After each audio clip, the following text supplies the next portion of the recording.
Assalamualaikum warahmatullahi wabarakatuh. Perkenalkan, nama saya Puja Fitri dari Prodi Pendidikan IPA Universitas Garut.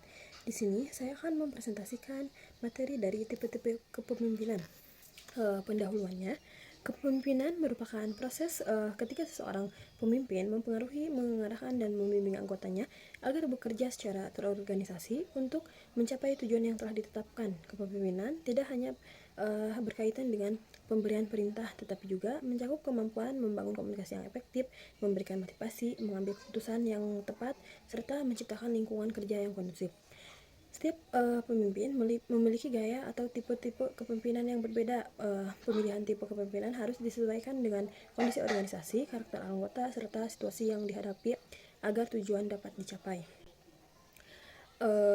Jenis-jenis tipe kepemimpinan diantaranya yang pertama yaitu kepemimpinan otoriter. Kepemimpinan otoriter adalah gaya kepemimpinan di mana pemimpin memegang kendali penuh, mengambil keputusan secara sepihak dan menuntut anggota untuk memenuhi perintah tanpa banyak diskusi.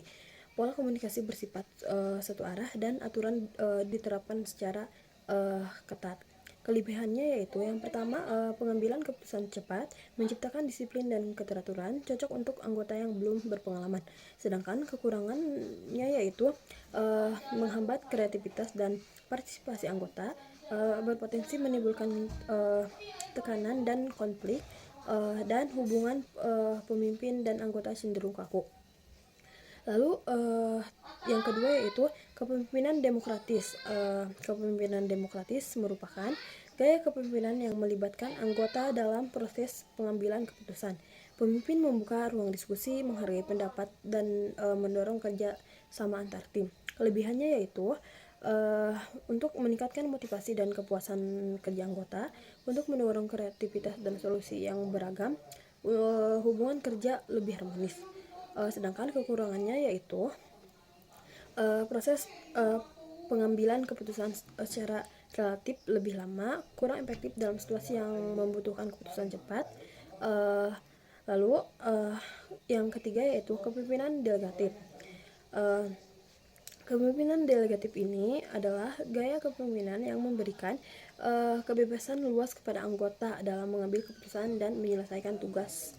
Pemimpin berperan sebagai fasilitator dengan pengawasan minimal.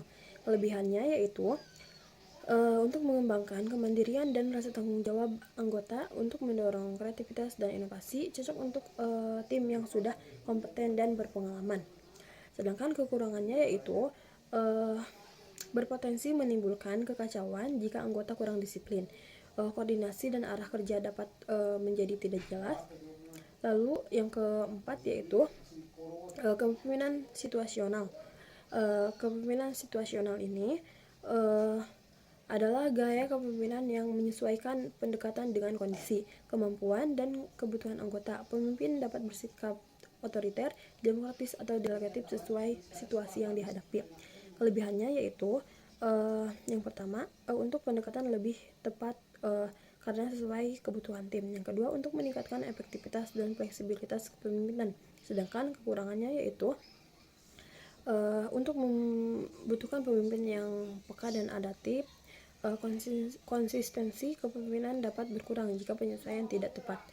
Lalu kelima yaitu kepemimpinan transaksional. Kepemimpinan transaksional ini adalah hubungan kerja berdasarkan imbalan dan hukuman. Pemimpinan menetapkan target, aturan, dan standar kerja yang jelas. Kelebihannya yaitu struktur organisasi dan pembagian tugas yang jelas, efektif untuk mencapai target jangka pendek, dan kekurangannya yaitu kurang mendorong kreativitas dan inovasi. Motivasi anggota cenderung bergantung pada imbalan. Keenam yaitu kepemimpinan transformasional. Kepemimpinan transformasional ini adalah pemberian inspirasi, motivasi, dan visi jangka panjang untuk mendorong perubahan positif dalam organisasi. Pemimpin berperan sebagai agen perubahan. Kelebihannya yaitu untuk meningkatkan loyalitas dan komitmen anggota, lalu untuk mendorong inovasi dan perkembangan organisasi. Lalu kekurangannya yaitu Yang pertama, untuk membutuhkan pemimpin yang berintegritas dan visioner, kurang efektif jika anggota tidak siap menerima perubahan.